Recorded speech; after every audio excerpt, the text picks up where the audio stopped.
It's Linus Ullmark Day, and I'm reviewing his unbelievable regular season, a rocky postseason, and what could be next for the Boston Bruins' number 1A goaltender here on today's episode of Locked On Boston Bruins.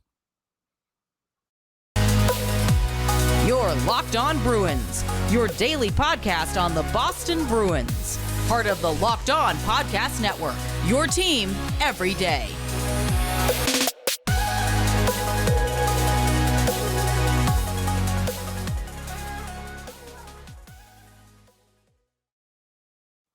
What is up, Bruins fans, and welcome back to the Locked On Boston Bruins podcast. I'm your host, Ian McLaren, and this is a daily show where we discuss all things Spoked Beat. Today is Friday, May 12th, and I want to thank you so much for making Locked On Bruins part of your day every single day. We're free and available wherever you get podcasts and on YouTube, so please do smash that subscribe button. We're part of the Locked On Podcast Network, your team every single day. Now, I know I had said that I was going to be talking about Charlie McAvoy on the podcast today, but we're pivoting to Linus Ullmark because he was named a finalist for the Vezina Trophy on Thursday evening. So I thought, what better day to do the Linus Ullmark year in review. Before we get into that, quick reminder, you can find the podcast on Twitter and Instagram at Locked NHL Bruins. And you can find me, my dad jokes, hockey tweets at Ian C. McLaren. And yes, indeed, Linus Ullmark has been named a finalist for the 2023 Vezina Trophy, given annually to the goaltender adjudged to be the best at his position, as voted on by the general managers of all NHL clubs. So this one's not going down to the Professional Hockey Writers Association or the broadcasters, voted directly by the general managers. And Ullmark will be going up against Connor Hellebuyck of the Winnipeg Jets and Ilya Sorokin of the New York Islanders for this award. It's the first time in his career that he has been named a finalist, and for good reason. Not for a good reason that he hadn't been nominated before, but the fact that he is a finalist this season is obviously well-deserved. 49 appearances, 46-1 record, a 1.89 goals against average, 938 save percentage, 2 shutouts. He led the NHL in wins, goals against average, and save percentage. Now, these are more traditional stats, and a lot of people more evaluate high danger chances and goals above expected. But still, to be the Triple Crown winner in all three of these categories should set Ullmark apart, especially since the general managers are voting. He allowed 2 or fewer goals in 36 of his 49 appearances. That's in 73.5% of his appearances. He became the fastest goalie in NHL history to reach 40 wins. He is the 13th goalie in league history, first in franchise history to score a goal, and he also recorded a career high and franchise record 54 saves in a 4-3 overtime win against the Calgary Flames. Those are just a couple of the highlights from his season. He has already won some hardware, splitting the William M. Jennings Trophy with Jeremy Swayman. That's presented to the goalies who play a minimum of 25 games for their team and allow the fewest goals during the regular season. Now, with a win, Ullmark would become the 4th goalie in Bruins history to take home the Vezina Trophy. Tuukka Rask did it in 2014. Tim Thomas won in 2011 and 2009. And Pete Peters won the award back in 1983. It is a well-deserved honor for Linus Ullmark.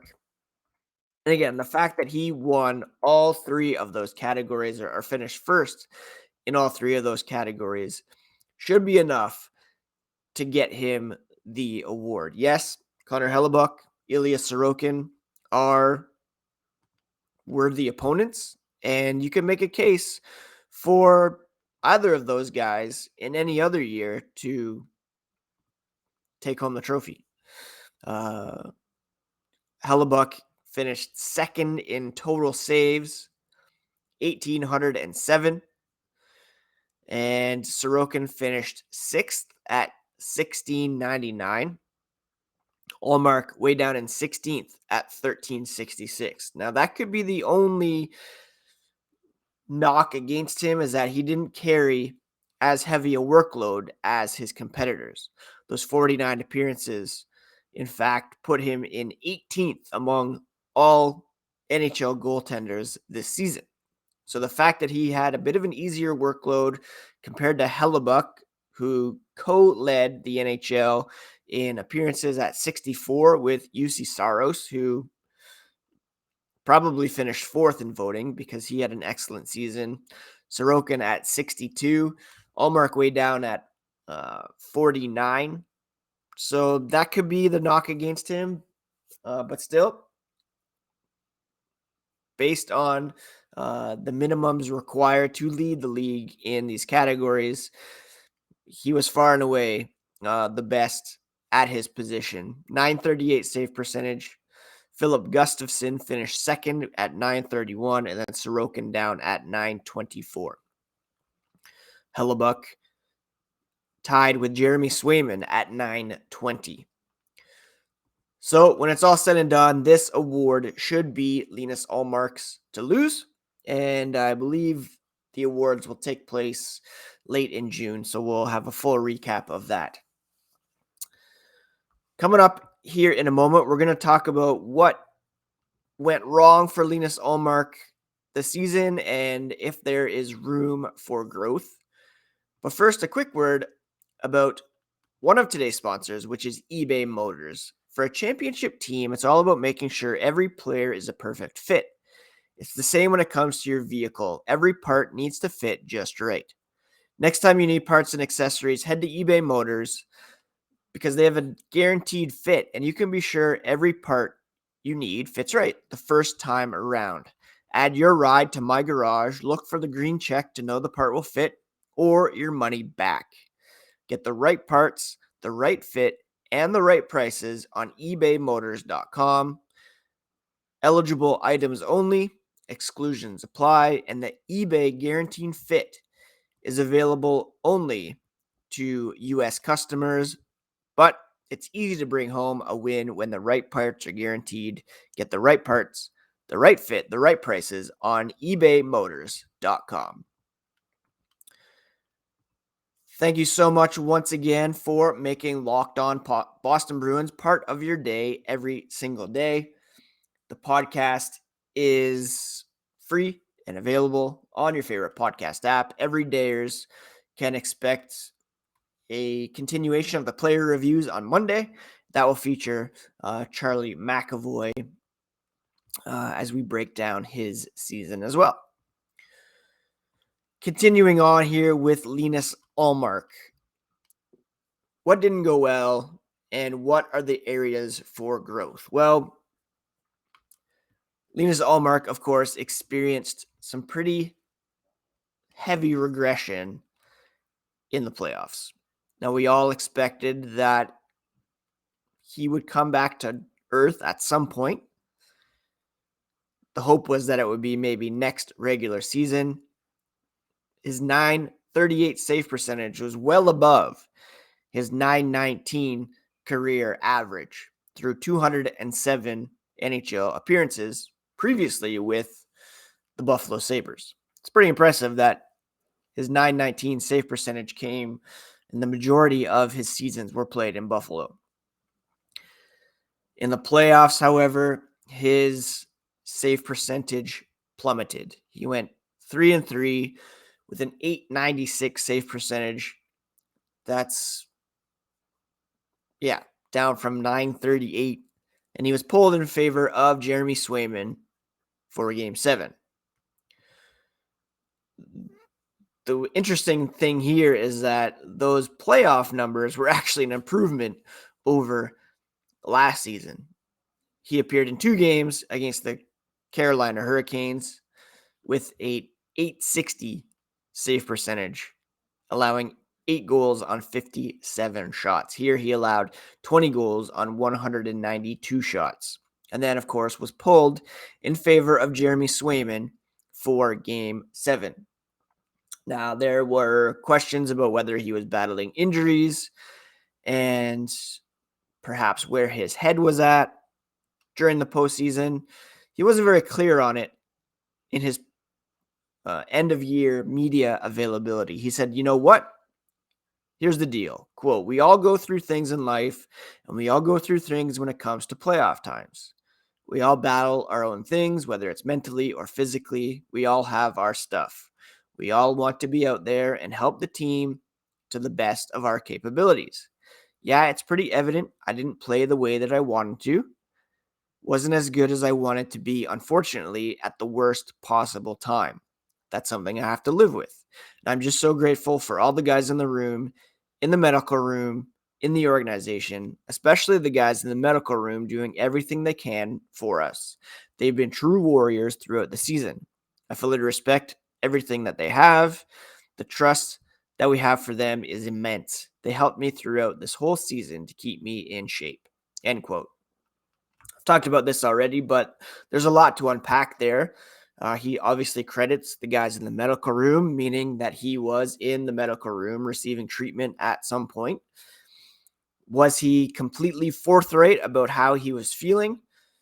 Jim Montgomery said he had every reason to believe that Linus Ullmark was good to go for Game 5, Game 6. It became clear after Game 6 that a change was needed, and that's why Jeremy Swayman made that start. Probably should have gotten a rest earlier in the season, earlier in the playoffs. And again, looking at his 49 appearances, which is lowest among all Vezina finalists, part of the reason he was so good was because he wasn't carrying that heavy workload and he had Jeremy Swayman to offset him. So that's partly on Jim Montgomery for not making that decision sooner, but partly on Linus Ullmark if he wasn't feeling 100% either physically or mentally. There was obviously something going on there, and obviously that's what didn't go well for him this season. When it comes to areas of growth, yeah, that honesty with himself, with his teammates, with his coaching staff. We heard Jim Montgomery talk earlier this week about those peer groups that he wants to set up where guys can get together and kind of be totally honest with one another. It sounds like something out of the Ted Lasso playbook, but it could work. And if they have that safe space to know that, yeah, let's put what's best for the team first. Everybody wants to be out there. Everybody is battling something, especially in the playoffs, but you don't have to forge ahead if you're not 100%. Don't have to pretend like everything is hunky-dory, especially when you have a guy like Jeremy Swayman there to spell you off.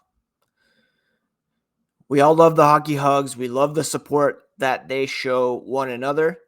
And I would have loved to have seen Jeremy Swayman playing against Florida a bit earlier in the series. Coming up here in a moment, we're going to talk about what's next for Linus Ullmark. Will he be a player on this team next year? First, a quick word about today's other sponsor, which is Gametime. Now, Gametime is the best ticketing app that you can use for sports, concerts, comedy shows, theater. Forget planning months in advance. Gametime has deals on tickets right up to the day of the event. You can get exclusive flash deals on tickets for football, basketball, baseball, concerts, comedy, theater, and more. Their game time guarantee means you'll always get the best price. If you find tickets in the same section and row for less, Gametime will credit you 110% of the difference. It's the fastest growing ticketing app in the country for a reason. You can get images of your seats before you buy tickets in a matter of seconds, and they're sent directly to your phone, so you never have to dig through your email. Download the app, create an account, use code LOCKEDONNHL for $20 off your first purchase. Terms apply, but again, create an account, redeem code LOCKEDONNHL for $20 off. Last minute tickets at the lowest price, guaranteed. All right, so there have been some questions about whether or not Linus Ullmark could be a candidate to be traded here in the offseason. He has 2 years remaining on his contract at a very reasonable $5 million cap hit. And based on the way he played this past season, obviously just tremendous value there. There's some goalies who are being paid $10, $9 million and not getting anywhere near that level of production. Think of Sergei Bobrovsky in Florida, had a very rough regular season, but he stepped up huge in the playoffs, very much earning the $10 million that he's being paid. And that could be a kicker there if you're trying to trade Linus Ullmark, in that his value, while he likely will win the Vezina Trophy, his value could come into question because he was not able to step up when the games mattered most. And in fact, he faltered quite strongly. He does have some no trade protection, 16-team no trade list this coming season, 15-team no trade list in 2024-25. So still leaves the door open for some movement there if the Bruins decide they want to do that. Ullmark said he is very motivated to run it back next year. That's all he could think about the other day, he said. The motivation and the inspiration that you get from these ones is huge. All I can think about right now is I want to get back into the gym, get back on the ice, just run it back and show them it was a fluke, that we're better than this, end quote. I love that motivation. The reality is Jeremy Swayman is a restricted free agent and could command close to what Linus Ullmark is making at the moment. You compare his current deal to that of Spencer Knight of the Florida Panthers. Now, his situation's a bit murky as he entered the player assistance program, but prior to that, he was given a 3-year, $13.5 million contract extension with an average annual valuation of $4.5 million. His career save percentage is lower than that of of Jeremy Swayman. Spencer Knight, for his career, a .906 save percentage in 57 appearances for the Florida Panthers. Jeremy Swayman, 90 appearances for the Boston Bruins in the regular season, a .919 save percentage. So if you're using that as a comparable, Spencer Knight gets 4.5. You could easily make a case that Swayman is worth at least that and possibly more, up to the same level as Linus Ullmark. Those negotiations could become a bit contentious. Again, there's a tough spot for Swayman in Game 7. We'll do his own season in review later on, but he didn't necessarily steal that game for them. He didn't play terribly, and he was put in a tough spot, but still. All that to say, do the Bruins want to commit $9 to $10 million in their goalie pairing, even as effective as it is? Or do they want to, seeing as they're in a cap crunch with that $4.5 million bonus overage, that right there is Jeremy Swayman's potential contract, right? without that, can they afford to have both of these guys? Did they decide to flip Ullmark and go with Swayman and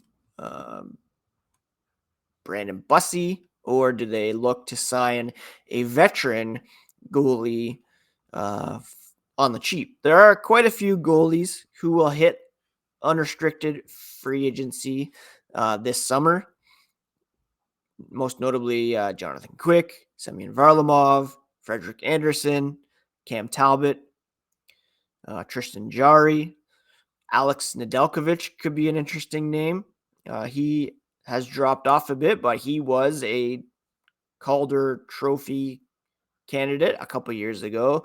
Mackenzie Blackwood in New Jersey, Laurent Brossois, who's played well for Vegas lately. Blackwood, I should mention, is an RFA, so he probably won't be an option. All that to say, there are options on the open market. Martin Jones, Yaroslav Halak, Eunice Korpisalo. It's very possible that the Bruins could elect to flip Linus Ullmark and re-sign Jeremy Swayman, commit to him as the number one, and then bring in a veteran for backup duties. That's not my preference. I would love to see this goalie tandem remain together for at least the next couple of years, or for next season, maybe into the next season. You look to trade Linus Ullmark at the deadline as an impending unrestricted free agent. Again, his value's high. He's going to win the Vezina, but also not great seeing as how he played in the playoffs.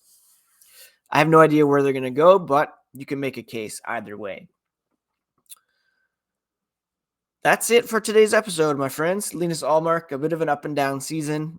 The way it ended, very disappointing, but I'm not at the point where I'm pining for him to be traded, but it could become necessary based on the salary cap. Anyways, I hope you've all had a great week. Thank you so much for joining me here on Locked On Boston Bruins this week. Your favorite team every single day. On Monday, we'll look at Charlie McAvoy. And for now, finishing up some work, heading to a family wedding this evening. Very excited about that. And we'll be back here on Monday on Locked On Boston Bruins, part of the Locked On Podcast Network, your favorite team every single day.